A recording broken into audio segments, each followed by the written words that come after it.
Are we entering a golden era in combat sports? PFL just put on their best event ever yesterday. BKFC just put on their best event ever with the most headlines ever for their promotion yesterday. The UFC is at its peak, you know, in terms of popularity and negotiation value, in terms of distribution rights. And it feels like going into 2025, we're now almost a month into 2025. It feels like we're entering a golden era of combat sports. I already did a recap of the PFL event yesterday, but in this video, we're going to be talking about BKFC Knucklemania 5. So stick around to hear my thoughts. I'm Wyatt, and this is Fight Society.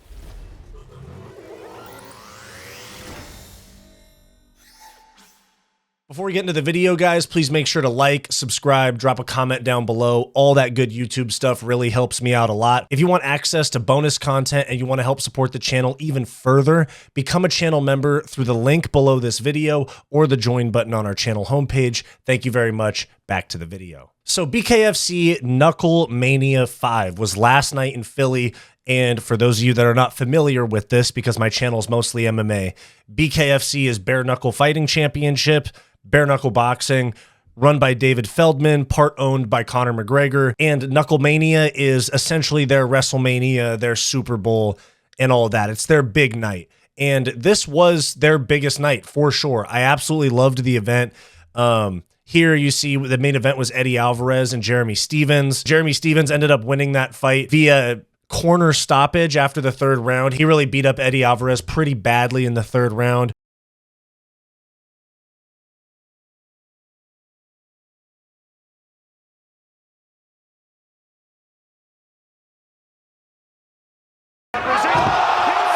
Oh, nasty, dude, nasty.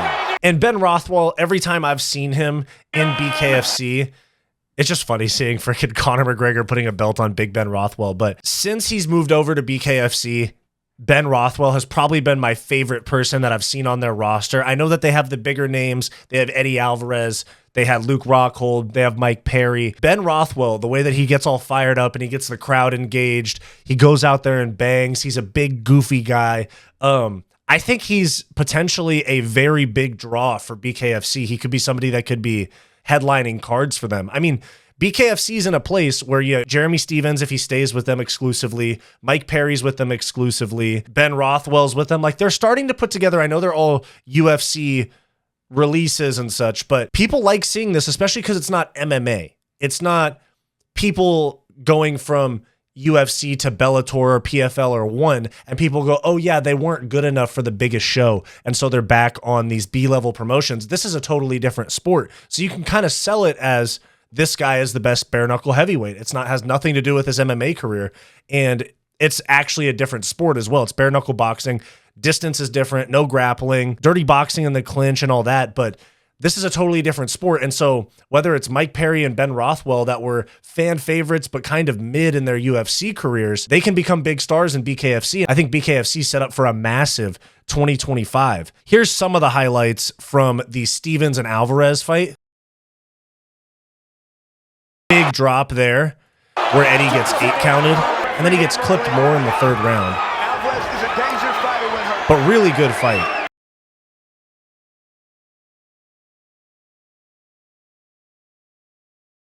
And Eddie shooting for a takedown there.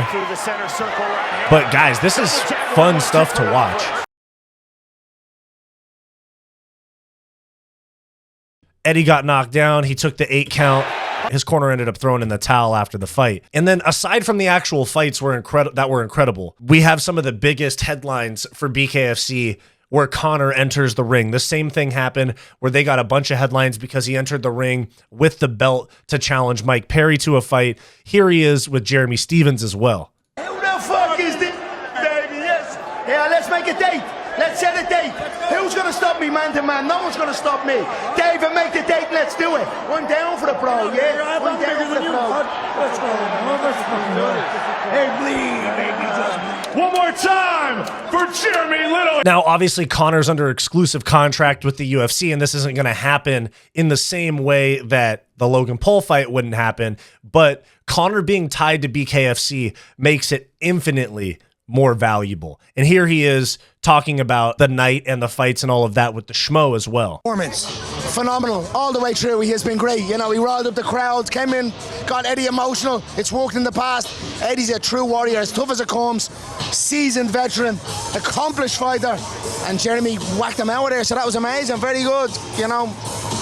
That's it. Every fight off the charts, no surprise. Bare-knuckle FC is here to stay, 100%. Bare-knuckle FC, undeniable. It's too good to be true, baby. And honestly, I actually agree with Conor. I do think Bare-knuckle FC is here to stay. This is big time promo, big time publicity for this promotion. Here's David Feldman right after the fight, who's like the Dana White of BKFC, president, you know, the guy calling the shots. Building record here for combat sports. What's your overall reaction? It was just unbelievable fights. You know, some upsets, some great KOs, and the crowd was just unbelievable. Not an empty seat in the whole place, man. Jeremy Stephens, TKO, Big Ben Rothwell, and New. Who impressed you the most this evening? I mean, Jeremy Stephens was phenomenal. Ben Rothwell looked great. A couple of guys in the undercard really looked great, too.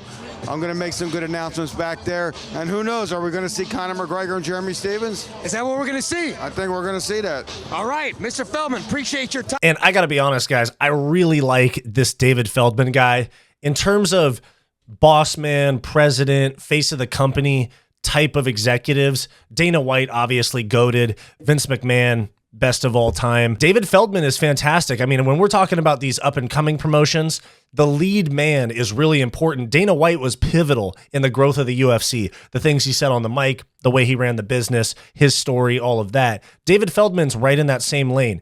I like him as the head of BKFC way more than I like Don Davis as the head of PFL.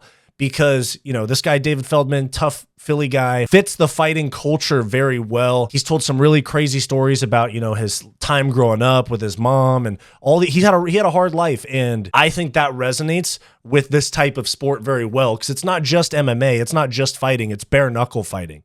A lot of injuries, blood, scary stuff to the average casual fan that isn't ready for that type of thing.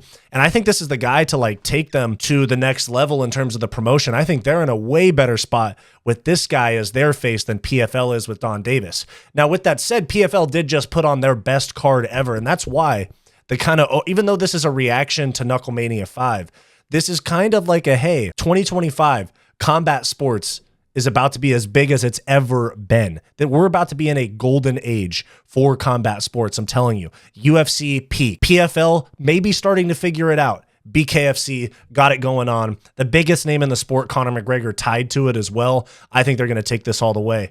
And you can even see, like, the media members are showing really big support for David Feldman and BKFC. This is David Feldman in the post-fight interview getting applauded by the media members as well. This is good stuff. Thanks, guys. What do you guys think? Attendance. And listen to the attendance. 17,762 people in this arena, the largest paid attendance for any combat sporting event in the city of Philadelphia in an indoor arena. There was an outdoor arena in the early 1900s that they did something.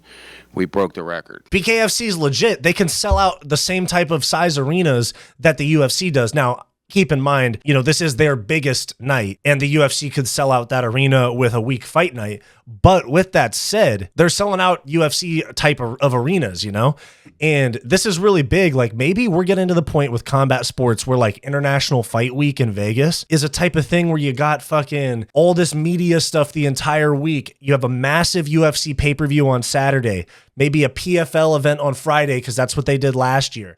And then what if you get BKFC on like a Wednesday or a Thursday or a Tuesday during International Fight Week? It could literally become like combat sports Super Bowl or WrestleMania. And that's, I really like the direction that some of these companies are starting to head, to be honest. I mean, PFL actually impressed me. I've been so hard on PFL recently. I've never really been as hard on BKFC because it's a different sport and it has a slightly different fan base and it's more geared towards the hardcore fight fans. It turns out there's a lot more of those than I thought. And even further, Conor McGregor literally wants to fight in BKFC against Jeremy Stephens. The amount of headlines that this is going to get is crazy. Now, Conor said things like he's just going to pop up on a BKFC card. That's not going to happen. But maybe 2 more UFC fights on Conor's deal. They might let him fight in maybe a year if Conor can get those 2 fights out of the way. He did went completely viral. So and he scored a nice knockout on top of that. All right, President David Feldman. Well, one more thing.